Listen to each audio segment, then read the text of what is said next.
may ibabahagi na naman ako sa inyo.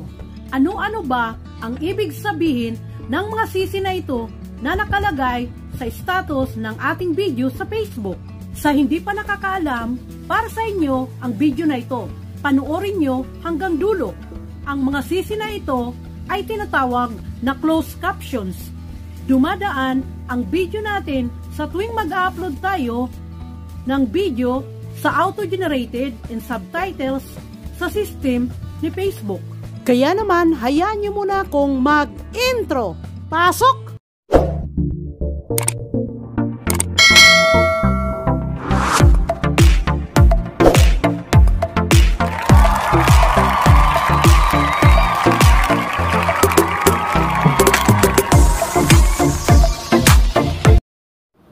Hey you! Yes you! Thanks for passing by. You're welcome. Kung bago ka lang sa aking channel, just click like, subscribe, and ring the bell. Let's begin! Pindutin na ang Chrome. Type facebook.com/creatorstudio. Pero kung may lumabas na nakatulad nito, pindutin nyo na lang. Nandito na ako sa aking channel. Pindutin ang content.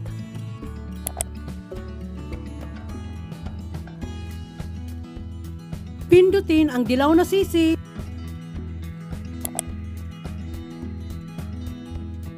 Ang yellow sisi, sinasabi nito dito, ang iyong mga video auto-generated captions ay may mababang katumpakan rating at hindi idadagdag sa iyong video hanggang hindi mo nasusuri ang mga ito.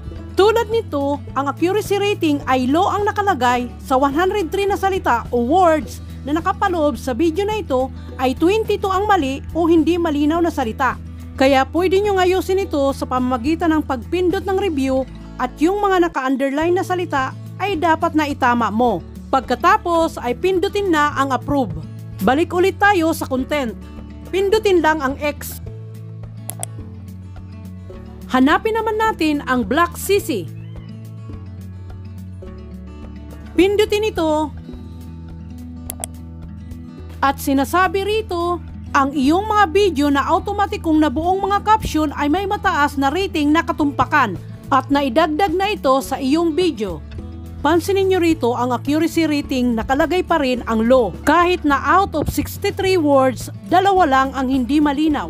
Kung gusto nyo pa rin ayusin, click nyo lang ang edit captions. Ngunit hindi na kailangan para sa akin dahil mataas naman ang nakuhang rating ng video. Balik ulit tayo sa content. Pindutin ang X. Pindutin ang content. Move nyo pa kaliwa. Pindutin ito. Nakasaad dito, hindi namin nagawang automatikong bumuo ng mga caption ng iyong mga video dahil sa mababang kalidad ng audio, kakulangan sa pagsasalita ng mga video o isang error. Subukan yung pindutin ito at ito ang lumabas. Walang pahintulot na mag-edit ng mga caption. Hindi ka makakapag-edit ng text sa mga larawan o video kapag nasuri na at na-publish na ang iyong boost video. Kung magpasya kang gusto mong baguhin ang iyong text o creative, kakailanganin mong gumawa ng bagong post at palakasin ito. Pagkatapos niyong basahin, pindutin niyo lang ang close. Yun lang.